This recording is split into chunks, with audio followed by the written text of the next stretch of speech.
شیخ هبت الله: سیاست د علماو حق دی خو نړۍ ترې غصب کړی دی. سلام، ستړي مشئ، وخت مو بخیر. پام وکړئ د نن ورځې تازه خبر ته. د مولوي هبت الله اخندزاده په نوم د طالبانو ډلې مشر چې دا مهال په کندهار ولایت کې له عامو خلکو پټ استوګن دی، ویلي علما باید سیاست ته راستانه شي.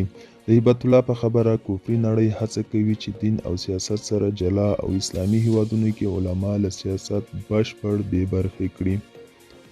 د طالبانو مشر مولوي هبت الله د دې ډلې د لوړو زده کړو وزارت دیني جامعاتو او تخصصاتو ریاست سیمینار ګډون کوونکو ته په وینا کې ټینګار کړی دی چې سیاست علماو حق دی او علما باید د سیاست بیرته لاسته راوړلو لپاره هڅې وکړي. نوموړي زیاته کړې چې علما دې خلک د طالبانو د اسلامي نظام په ګټو پوه کړي او د مشرانو له بې اطاعتۍ څخه دې راوګرځوي.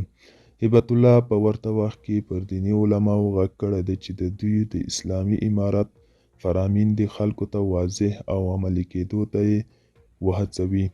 دوستانو، دا و د نن ورځې چمتو کلی خبر. تر بیا هم په الله سپارم. ښې چارې په وخت.